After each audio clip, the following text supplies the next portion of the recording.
The woman pretended to pass by the man, but in reality, she had her eyes set on his fish meat. However, before she could walk far, the man called out to her. The woman instantly broke into a smug smile, and under the man's warm hospitality, she finally had a full meal. To express her gratitude, the woman gave Mike a kiss. Mike said, "Next time, I'll treat you to black pepper sausage. What do you think?" The woman didn't say a word, only giving Mike an ambiguous look. After returning home, the woman saw that her husband was about to come back. She hurriedly stuffed the remaining fish meat into her mouth, then buried the fish grilling stick in a sandpit. Having sorted everything out, she ran out to welcome her husband. Meanwhile, the man eagerly shared his catch from the sea, only to discover the remnants of the fish meat. He questioned his wife about where the fish meat came from. The woman guiltily lied, claiming it was left over from a few days ago. Martin immediately became suspicious, convinced that Mike next door must have been seducing his wife again. Furiously, he ran over to confront Mike. To his surprise, Mike not only admitted it, but even humiliated Martin for being incapable. Martin cursed Mike out before angrily leaving. So, Martin heated up a wire until it was red hot, forcefully pounding it into a spiked shape. Then, while Mike was sound asleep,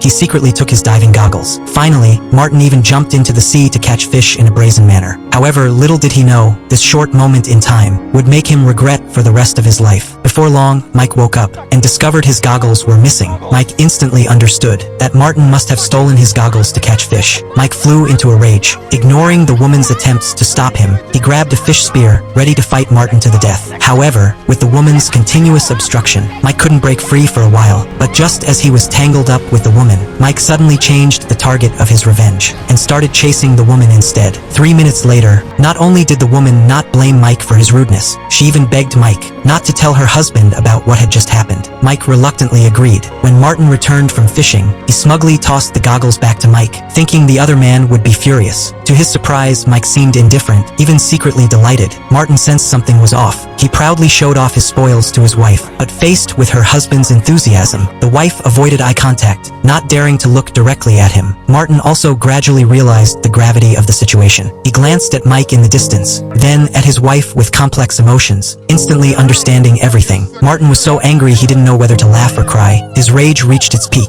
He grabbed his wife by the hair, dragging her directly to Mike. He had intended to make his wife reflect on her mistake, but to his utter disbelief, a few minutes later, his wife was actually dancing leisurely with Mike, as if nothing had happened before. Seeing his wife's shamelessness, the man was so furious his face turned green. He silently vowed in his heart to make this adulterous couple pay the price. Follow me for an even more exciting continuation of the story.